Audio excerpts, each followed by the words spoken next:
देश अभी कोरोना के सबसे बड़े संकट के दौर से गुजर रहा है। पूरा का पूरा सिस्टम इस मुसीबत से जूझ रहा है और इसी संकट काल में बेबस हो गए हैं 10वीं 12वीं के करीब 30 लाख छात्र, जिन्होंने अपनी परीक्षाओं के लिए जमकर मेहनत की, दिन रात तैयारियां की, लेकिन कोरोना की वजह से कुछ पेपर्स के एग्जाम नहीं हो पाए। इस पर अभी तक सस्पेंस भी बना हुआ है। अब वो सभी छात्र चिंता में हैं कि क्या होगा, वो क्या करें, क्या नहीं करें। छात्र उलझन में हैं तो अभिभावक भी यानी कि उनके माता पिता परेशान हैं।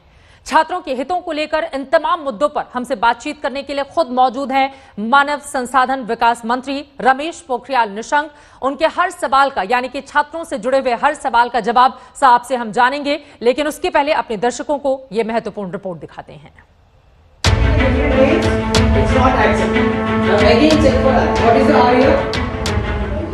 कोरोना का संक्रमण काल नहीं होता तो छात्र अभी रिजल्ट का जश्न मना रहे होते। कोई आगे की पढ़ाई की रणनीति बनाता तो कोई अपने भविष्य को संवारने में शिद्दत से जुट चुका होता।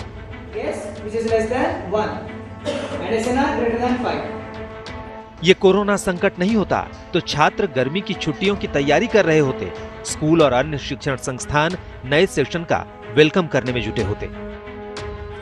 मई महीने की शुरुआत हो चुकी है। पिछले साल 2 मई को 12वीं के रिजल्ट आए थे और उसके 4 दिन बाद यानी 6 मई 2019 को 10वीं के रिजल्ट भी आ गए थे। लेकिन इस साल कोरोना ने सब कुछ रोक दिया है।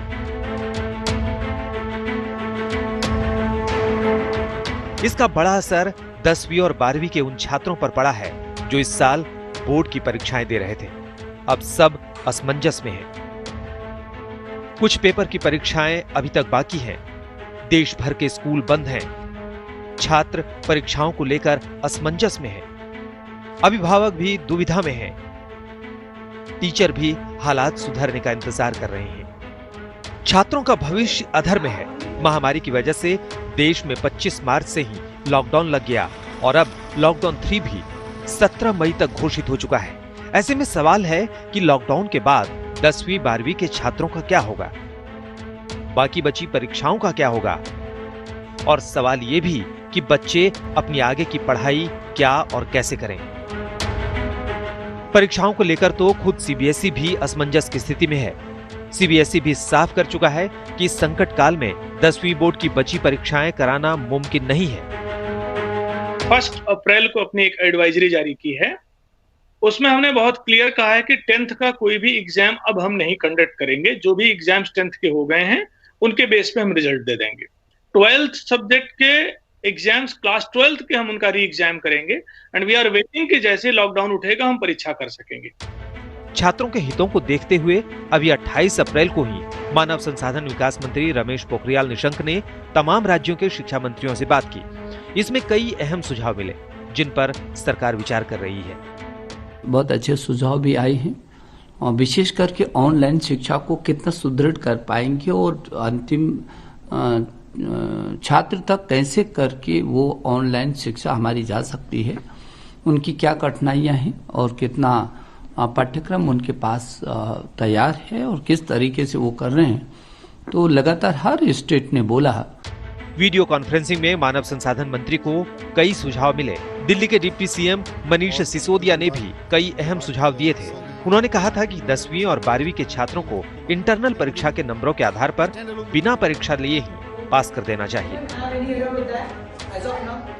सीबीएसई की परीक्षा को रद्द करें और जैसा हमने 9वीं और 11वीं में किया है कि बच्चों के असेसमेंट के आधार पर, उनके छमाही एग्जाम के आधार पर और बाकी असेसमेंट्स के आधार पर उनके मार्क्स दिए हैं फाइनल एग्जाम में, तो वैसे ही 10वीं और 12वीं की जो बोर्ड की परीक्षा के पेपर्स रह गए हैं, 29 मेन सब्जेक्ट्स के रहे हैं और कुल 83 सब्जेक्ट्स के पेपर रहे हैं, उन सब में भी बच्चों को उसके आधार पर पास किया जाए।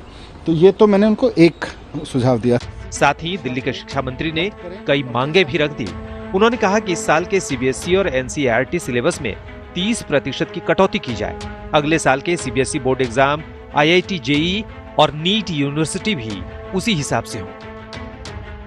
जानकारी के मुताबिक 83 पेपर की परीक्षाएं नहीं हो पाई थी, लेकिन अब तैयारी है कि जो मुख्य रूप से 29 पेपर थे उन्हीं की परीक्षाएं ली जाएं। हालांकि इस पर औपचारिक फैसला अभी बाकी है। मंजीत नेगी के साथ आज तक ब्यूरो।